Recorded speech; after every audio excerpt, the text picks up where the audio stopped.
Faire le maximum d'exercices pour bien maîtriser la matière de statistiques descriptives. Je vais commencer par cet exercice qu'on va découvrir ensemble. Un questionnaire de satisfaction a été envoyé à l'ensemble des clients d'une petite entreprise. Les résultats obtenus sont les suivants. Degré de satisfaction, pas du tout satisfait, insatisfait, indifférent, satisfait, très satisfait. Et pour chaque degré de satisfaction, vous avez le nombre de personnes. Là, on a 22, là, 18, là, 55, 28, 8.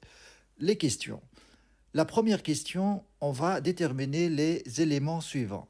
D'abord, la population de cette série statistique. La population, c'est l'ensemble des clients interrogés. Dans cette série statistique, le caractère, c'est bien le degré de satisfaction. Type du caractère, là on voit qu'on n'a pas des valeurs, mais on a des appréciations. Et ces appréciations peuvent donner lieu à un ordre. Donc on est en présence d'une variable qualitative ordinale. L'effectif total, c'est la somme de toutes ces valeurs. Et ça fait 131. Ce qu'on cherche, c'est une représentation graphique sous forme d'un diagramme à bande de ces données. On va mettre sur les ordonnées les effectifs et sur l'axe des abscisses, on va mettre notre caractère qui est un caractère qualitatif, pas satisfait, insatisfait, indifférent, satisfait, très satisfait. Et puis on va représenter sous forme de bande pour chaque modalité les valeurs de l'effectif correspondantes. Et voilà le résultat final. Je vais prendre un deuxième exercice. Je vais inventer un petit exercice pour vous montrer également l'utilisation de Excel dans ce cadre parce que ça facilite énormément les calculs. On veut étudier par exemple dans cet exercice le nombre d'enfants dans une population de 25 familles. L'enquête donne les résultats suivants. Tout d'abord, vous tapez égal et puis vous cherchez la fonction aléa entre bornes. Vous pouvez commencer à écrire aléa et puis cette formule va vous apparaître. Elle est en deuxième position. On va cliquer dessus et puis on va mettre deux valeurs. C'est-à-dire qu'on demande à Excel de mettre une valeur aléatoire entre ces deux valeurs. Je vais mettre entre un enfant et 5 enfants. Et voilà, vous avez une valeur aléatoire. Et puis cette formule, on va la copier sur 25 cases pour avoir 25 réponses. 5 sur 5, ça fait 25. Voilà, là on a 25 réponses aléatoires qui varient de 1 enfant jusqu'à 5 enfants.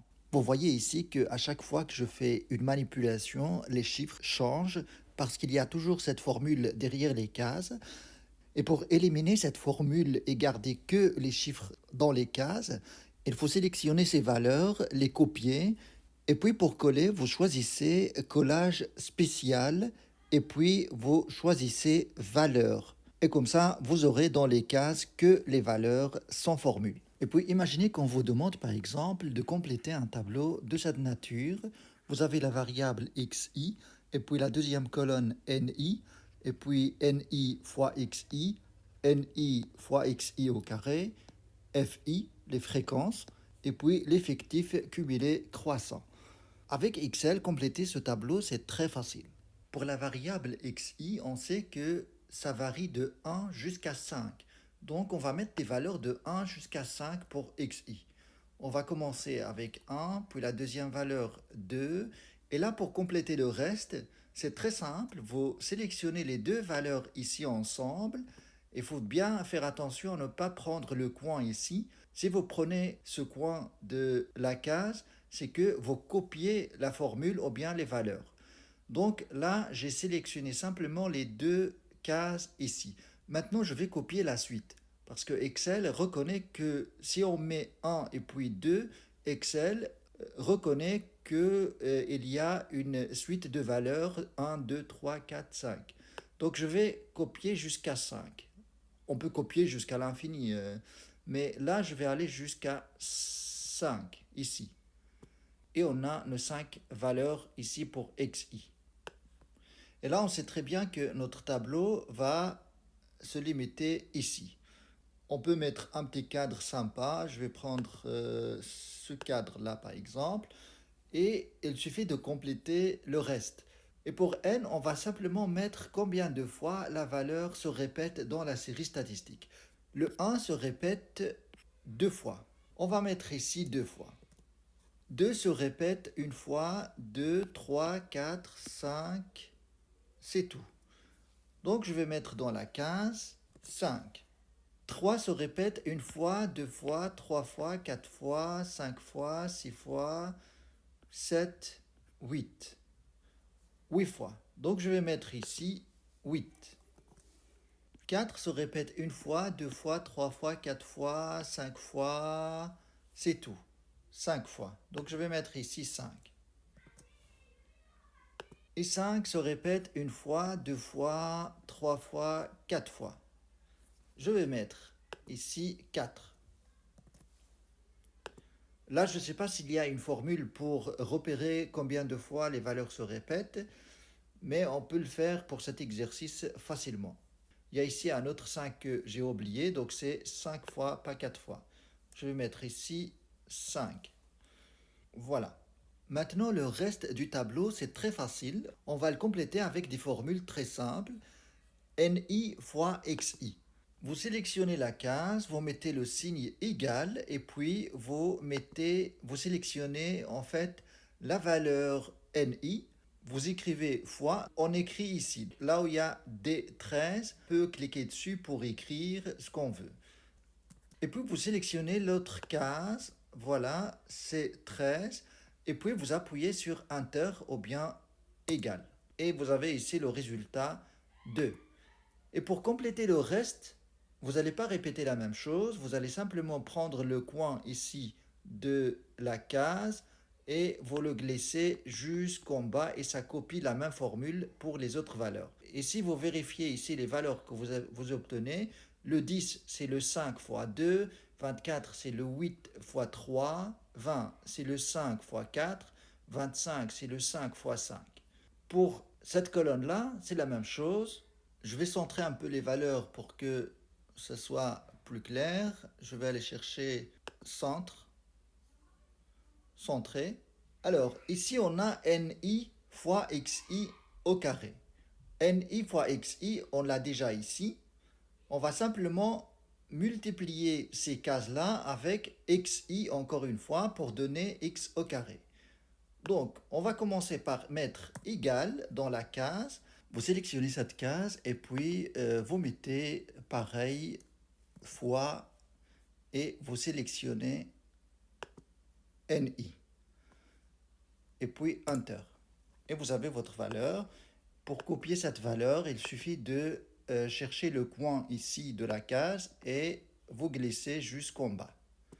Et vous avez vos valeurs complétées. On va calculer ici le total de NI pour calculer FI. Alors le total, on va mettre égal somme. Donc on cherche la fonction somme, vous la voyez ici, donc vous cliquez dessus et vous sélectionnez les valeurs. Donc pour sélectionner les valeurs, il suffit de les sélectionner de cette façon et Enter et vous avez votre total ici de 25.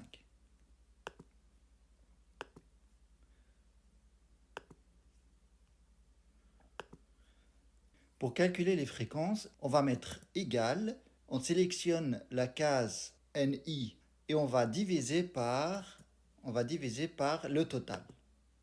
Voilà, Enter et vous avez la fréquence. Et on fait pareil pour les autres. Et pour ça, il suffit de copier ça jusqu'en bas. Donc vous glissez tout ça et vous avez... Oups. Là, j'ai une erreur parce que je dois garder le même total. Soit dans la formule ici, D18, vous le remplacez par 25, ça reste la même chose dans les autres. Ou bien vous mettez un dollar juste avant le D, ça va fixer la valeur. Ça va fixer la case ici, D18.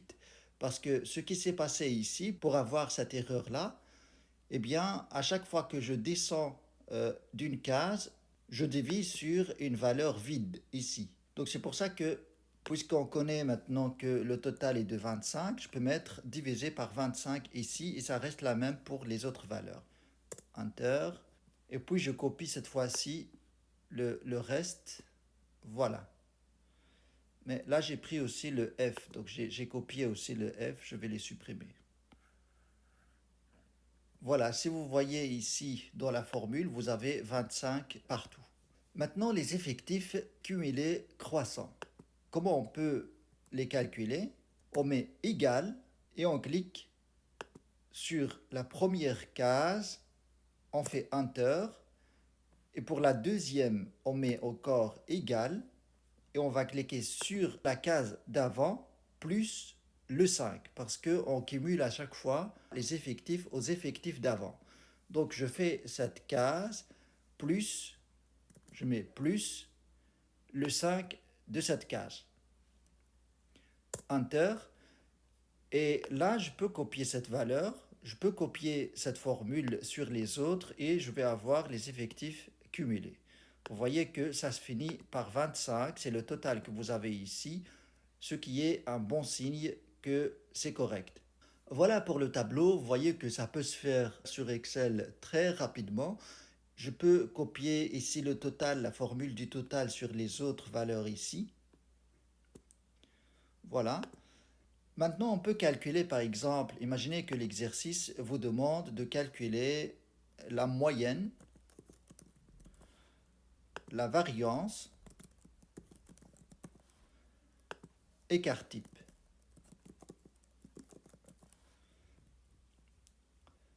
La moyenne, c'est très facile. Est égal à quoi? Est égal à la somme des NI XI sur le total, l'effectif total qui est de 25. Donc, ce qu'on peut faire, on va simplement diviser cette case sur cette case. C'est ça la moyenne. Voilà, la moyenne c'est de 3,24. La variance maintenant. La formule de la variance c'est la somme des NI XI au carré moins la moyenne, que je note x bar, au carré. Sur n, je peux calculer facilement la variance, je vais mettre égal. NIX et au carré, on l'a ici, donc je le prends, divisé par la somme, l'effectif total n, c'est ça. Je vais mettre des parenthèses pour que j'aie pas d'erreur, donc je vais mettre des parenthèses ici. Voilà, moins la moyenne au carré. Donc on a la moyenne ici, on va la mettre au carré. Et voilà la variance. Donc vous avez la variance de 8,34. Et l'écart type est égal à la racine carrée de la variance. Donc je vais mettre racine de ce nombre-là. Égal, et voilà l'écart type.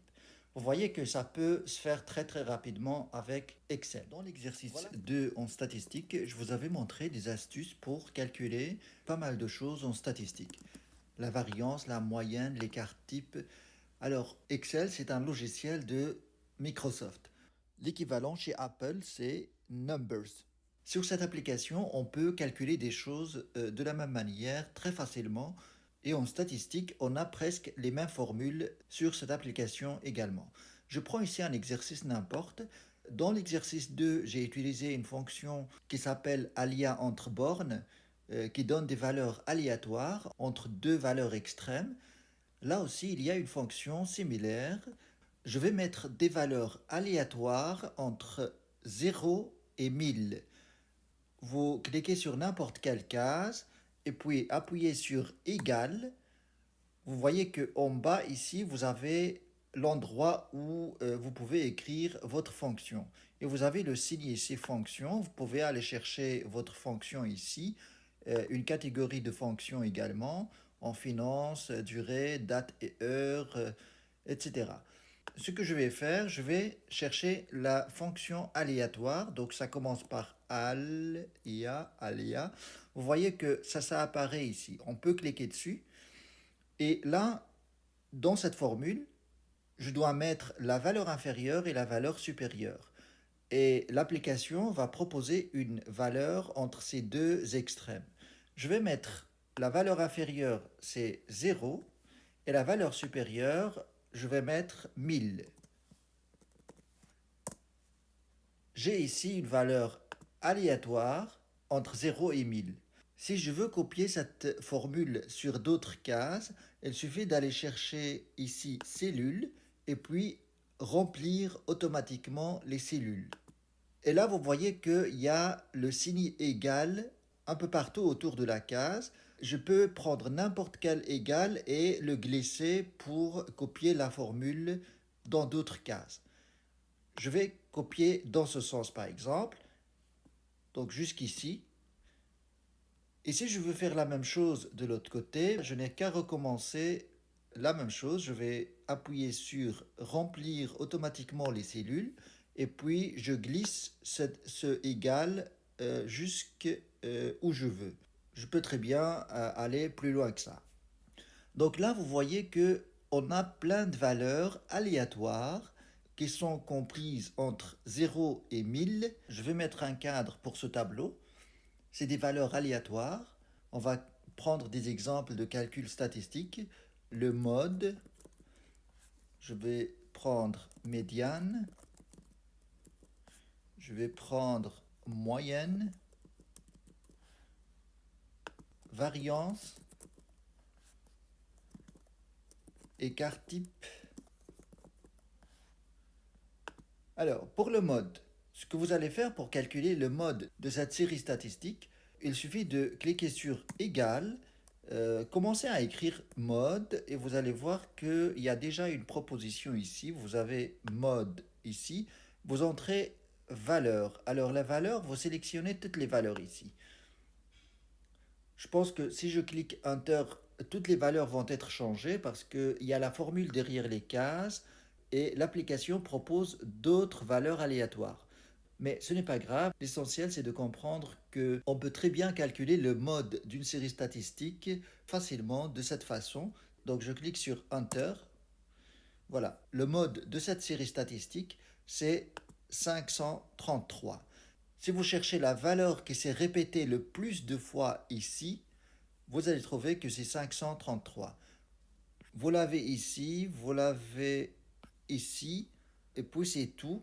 Je pense qu'il n'y a pas trop de répétitions dans cette série statistique parce que j'ai fixé des valeurs extrêmes allant de 0 jusqu'à 1000. Donc il y a une faible chance que des valeurs se répètent dans ce cas. Donc il n'y a que 533 qui s'est répété deux fois.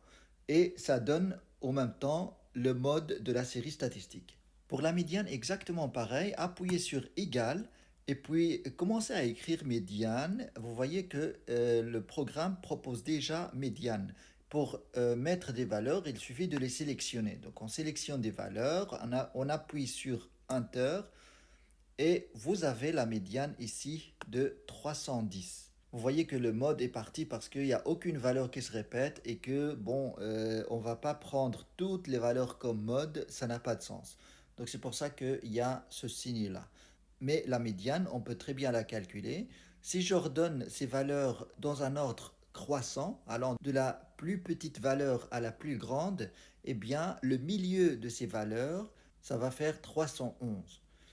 La moyenne, c'est pareil. Vous appuyez sur égal.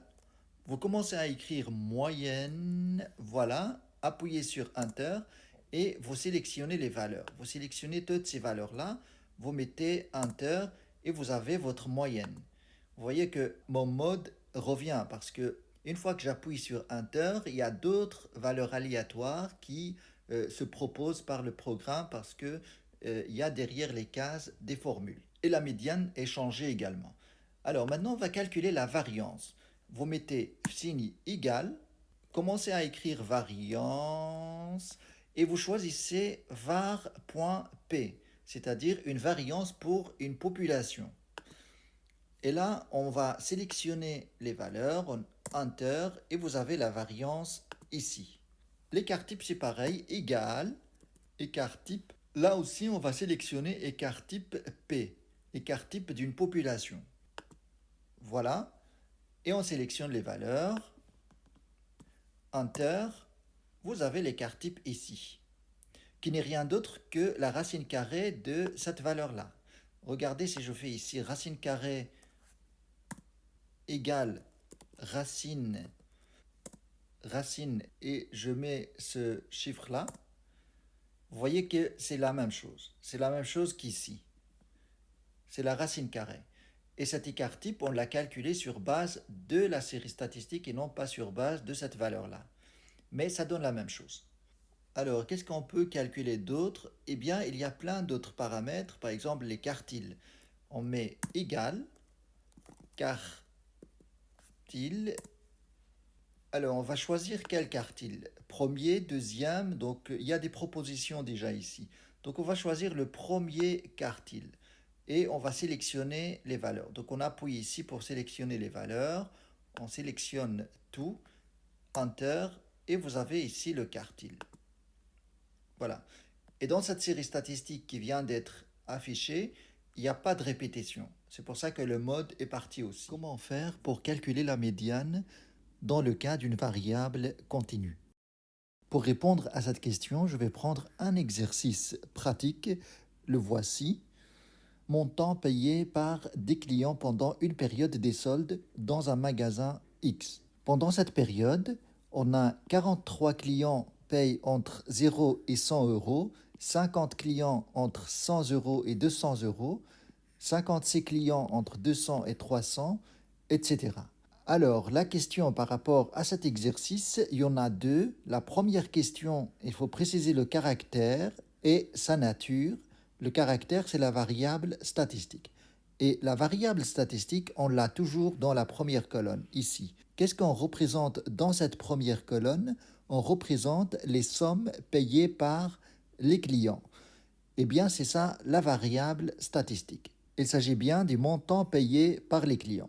Et la nature de cette variable statistique, c'est une variable statistique continue. En règle générale, à chaque fois que vous avez la variable statistique représentée dans des classes de cette manière, il s'agit bien, dans ce cas, d'une variable quantitative continue. Maintenant, on va passer au calcul de la médiane dans cette situation. La valeur de la médiane, c'est celle qui divise la série statistique en deux parties égales.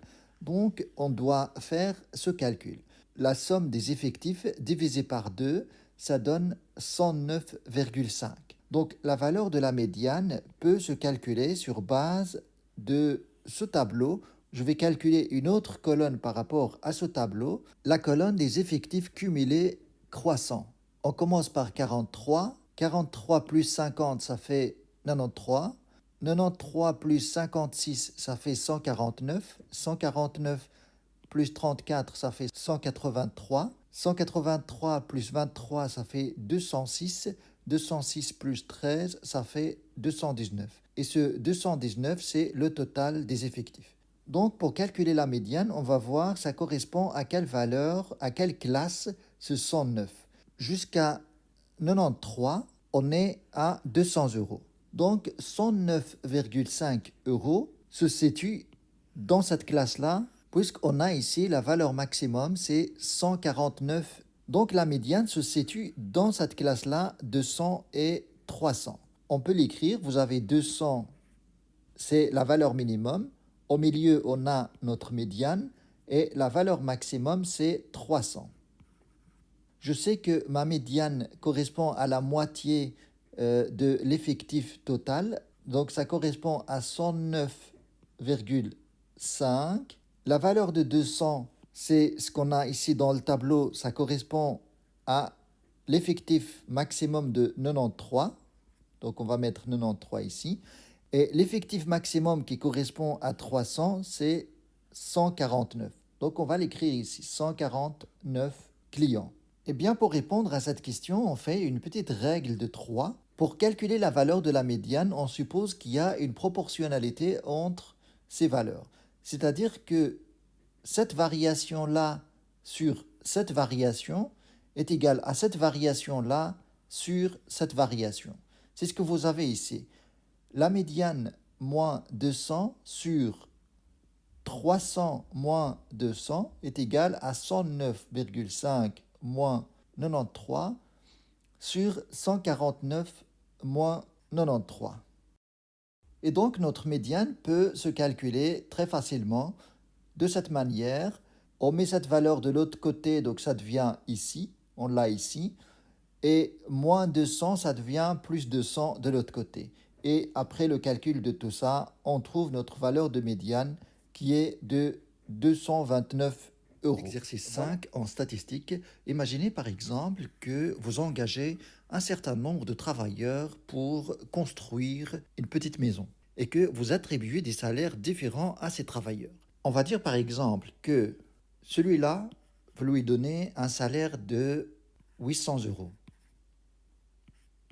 Son ami ici dans le coin, vous lui donnez la même chose, 800 euros.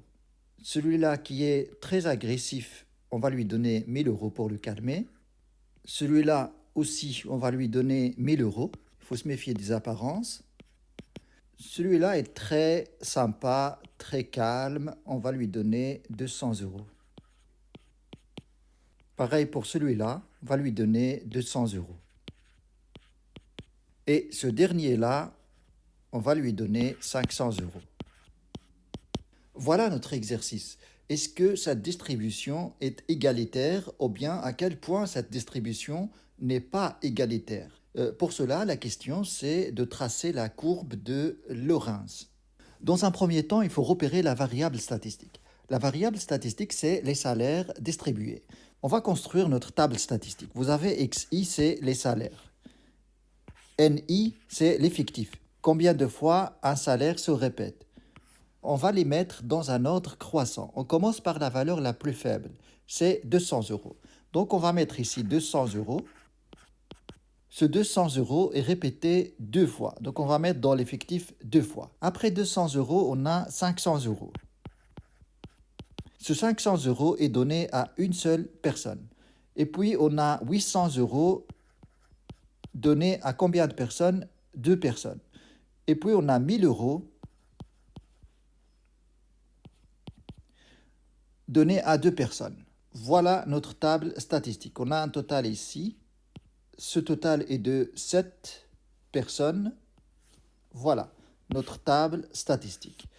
Maintenant, pour représenter la courbe de Lorenz, je dois avoir d'une part l'effectif représenté en termes de pourcentage. Donc notre effectif ici, on va le représenter en termes de pourcentage. On va mettre en pourcentage les NI. Pour calculer un pourcentage, on fait 2 sur le total 7 fois 100. Donc on a ici 28,5%, 14,3%, encore 28,5%, 28,5%. Le total doit faire 100%. On va représenter ces effectifs en pourcentage cumulé croissant. Donc on va commencer par la première valeur de 28,5% et on va accumuler les autres valeurs. 28,5% plus 14,3%, ça donne 42,8%. 42,8% plus 28,5%, ça donne 71,3%. Et enfin, 71,3% plus 28,5%, ça se rapproche à 100%. Voilà une première colonne pour représenter la courbe de Lorenz. Maintenant, on va représenter le salaire en pourcentage. Notre salaire, c'est quoi en fait? C'est XI fois le nombre de fois qu'on paye ce salaire. Alors, 200 euros, on l'a payé deux fois. Donc, ça fait 200 fois 2, ça fait 400. 400 euros ici. 500 une fois. Ici, c'est en euros. 800 payé deux fois, ce qui fait 16 000 euros. Et puis 1000 euros deux fois, ça fait 2000 euros. Le total des salaires payés, ça fait 4500 euros. On va représenter ça en pourcentage. Notre XI fois NI, on va le représenter en pourcentage. La première case, c'est 400 sur le total de 4500 fois 100, ce qui donne 8,9% approximative. Là, on a 11%. Là, on a 35,6%. Et là, on a 44,4%. Le total doit faire 100%. Maintenant, on va représenter le cumul de ces pourcentages dans un ordre croissant. C'est bien ce qu'on va représenter pour la courbe de Lorenz. On va représenter ici les XI en pourcentage cumulés croissants. Le premier pourcentage, c'est 8,9%, plus 11, ça fait 19,9%, plus 35,6, ça fait 55,5%, 55,5% plus 44,4%, ça fait notre 100% ici. Donc pour la courbe de Lorentz, on va représenter cette colonne-là sur l'axe des ordonnées. Je vais garder que les colonnes à représenter, donc je vais prendre celle-là, je vais la mettre à côté ici. Je supprime toute cette partie-là pour mettre un peu d'espace. Donc ça, c'est l'axe de la population, c'est l'axe des abscisses. Alors ici, on a notre population, c'est les salariés ou bien les travailleurs, population, qu'on va représenter en pourcentage cumulé croissant. Et là, on a notre salaire représenté également en pourcentage cumulé croissant. On trace la droite qui représente une distribution égalitaire des salaires. Donc cette colonne, ça représente la population et cette colonne représente les salaires. Pour la population, on va représenter 28,5%. Là, on a 10%, 20%, 30%, donc 28, ça devrait être ici. Ça correspond à quel pourcentage sur l'autre axe? Ça correspond à 8,9%. Donc là, on a déjà 10%. Donc le 8, ça doit être quelque part ici. On a ici un premier point de la courbe de Lorentz. Et puis on va représenter 42,8%. Là, on a 40, là, on a 50, 42, c'est ici. Ça correspond à 19,9%. 19,9%, c'est à peu près 20, donc ça doit être ici. On représente 71,3%. Là, on a 70%. 71,3, c'est juste à côté. Ça correspond à 55,5. Là, on a 50 et 55,5, c'est la moitié ici. Donc, on va tracer, on va monter jusque là, on va avoir notre deuxième point ici. Et puis le 100%, ça correspond bien évidemment à 100%. On se retrouve ici au coin. Et voilà, notre courbe de Lorentz est tracée. Et donc, on peut mettre quelques remarques par rapport à cette distribution. Si je prends ce point-là, qui correspond à 35%, on peut dire que 35% des ouvriers ou bien des travailleurs ne reçoivent que 10% des salaires, ce qui constitue une distribution inégale des salaires. On peut voir aussi que 70% des travailleurs reçoivent, on va dire, à peu près 50% des salaires. Et le reste, c'est-à-dire les 30% des travailleurs restants, qui sont les mieux payés, reçoivent la moitié des salaires.